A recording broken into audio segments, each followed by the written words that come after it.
I'm Dr. Jared Garrison. I'm the Glenn County Health Officer. I'm David Hernandezes. And I'm Yesenia Hernandez. And I'm John McDermott, a nurse practitioner in Orland. And today we're going to be asking the Hernandezes some questions about what their experience was with COVID-19. So, how did you guys know where it was that you contracted COVID-19? No. No, we don't. It was out of our hands. We did everything that we could. We, sanitized all the time. So I honestly don't know where it could have contracted it.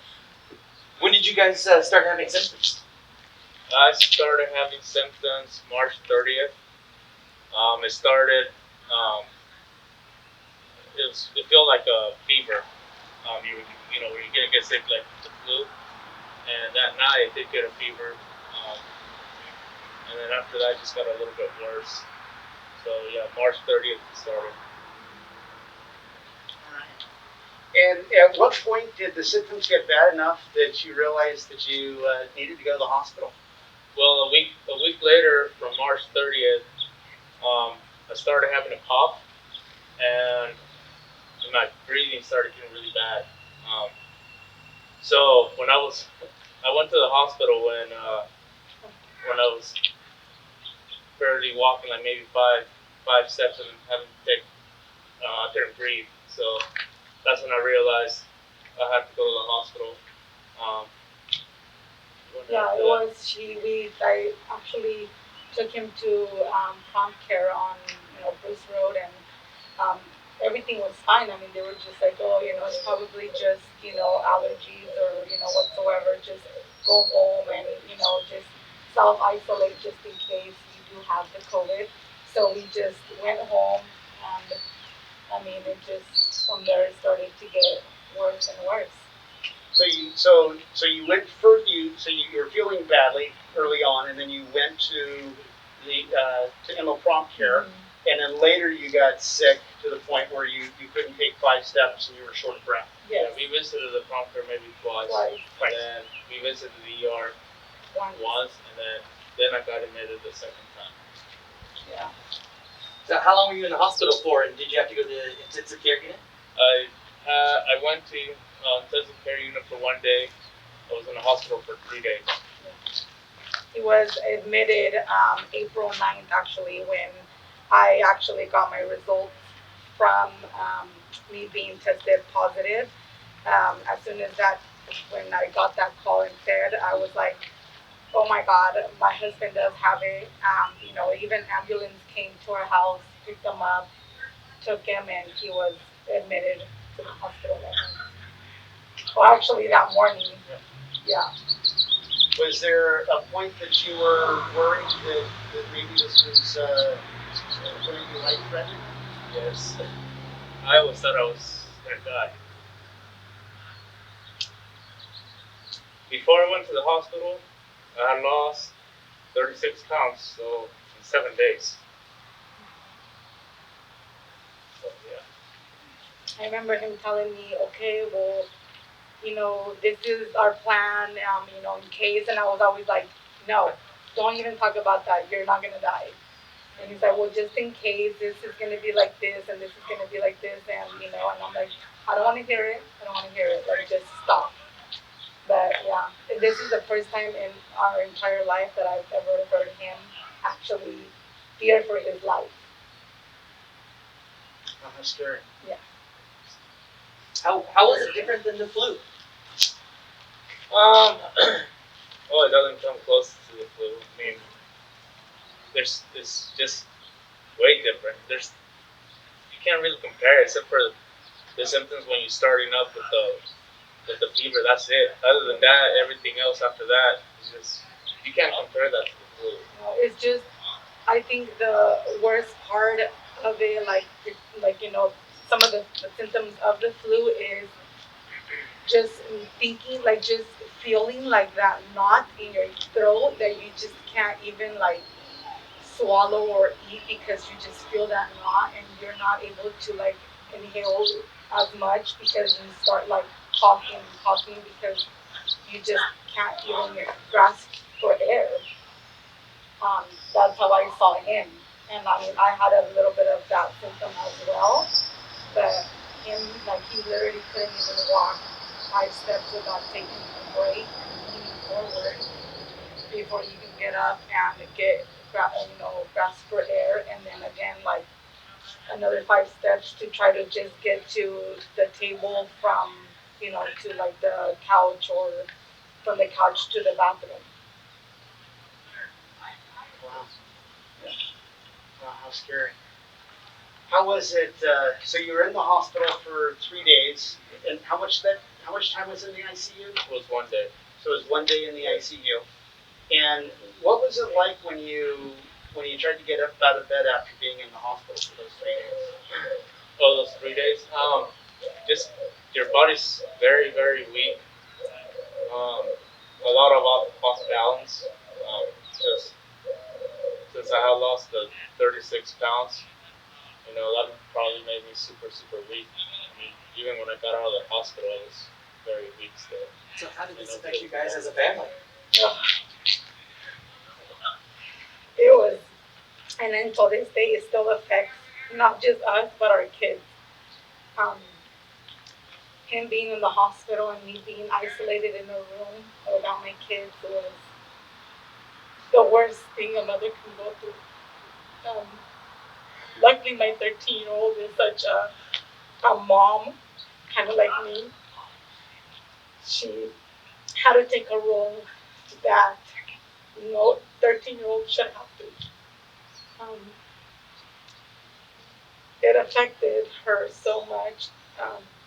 Until this day, she can't sleep without me or my husband without, like, crying and thinking that this is going to come around for a second time and possibly hit us. And her worst fear is that we made it one time. She doesn't know if we're going to make it the second time. Luckily for, the Hamilton Elementary that came and supported us a lot, brought them lunch and breakfast every single morning, just because they were alone and they couldn't do much. And I was in the room and her having to take care of me as well, bringing me food, like leaving it outside of my door and then me grabbing it. And a lot of our family members, his family, my family, a lot of our friends, they all got together, supported us, brought them activities to kind of,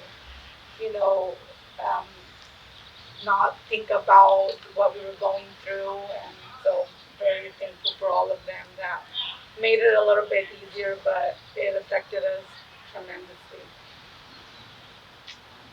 Our neighbors as well, just bringing us, food and, just so that we didn't have to worry so much about, going out and getting food for, ourselves.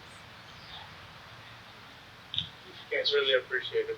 Yes. With all our family, friends, the school, they're appreciated. And we hope we never have to go through this again.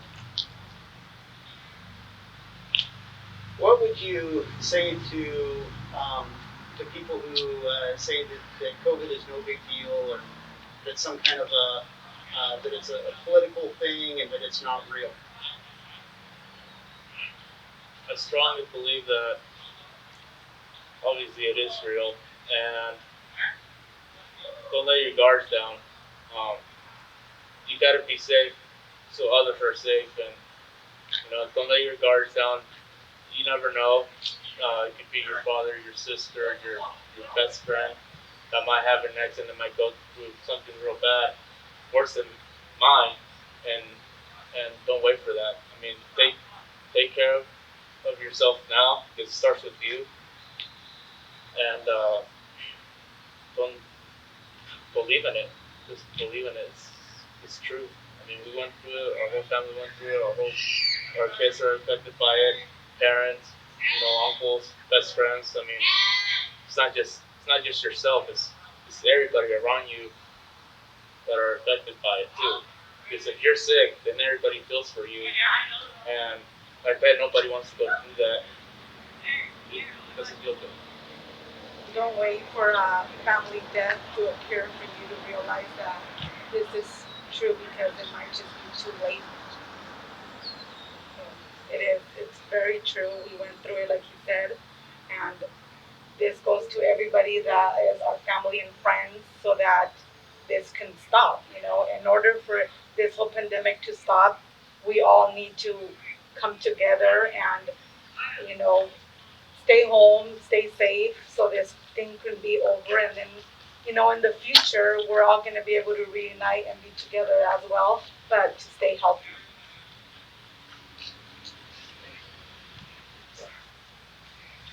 The last question I would have is for people that think that they're safe to get larger gatherings that have been recommended. What would you say to people that want to have gatherings around where you guys live that might involve 15, 20 people or more? Like I said, safety starts with yourself, and you gotta be safe so you can keep everybody else safe. So everybody needs to, put a little bit out there, and it starts with you, and then everybody else from there. I mean, this is like what I tell my mom. I say, not just because you're like, I'm just going to be with this one person, no big deal. I tell my mom, you don't know where that person has been and who. I mean, yes, you might think that she's just with you and you're just with one person, but maybe that person just went to a party before she came to you. So I always say, even if it's 5 people, like no biggie, 5 people could be positive and not know and not have symptoms. And now in reality, now in this time of pandemic, you really can't trust or can't be around even the person that you think they are not around anybody. Because who would have known that me and him would have had it? Nobody. Our family was always with us, and they always thought, oh, maybe they're not gonna have it, and we did. And when we look at it, that's who ends up spreading the most, is his friends, the close friends and family. That's where most of our spread happens. Yeah. And large get-togethers. Those are the things. That's where most of our cases have come from. Yes. I just want to close with a thought that we've got 3 things that if we can do, just about makes us go away. If we can stay 6 feet apart, if we can wear a mask, and if we can stay home when we're sick, that just really, really, really decreases the chances of contracting COVID. And so that's my hope is that we'll go ahead and do that.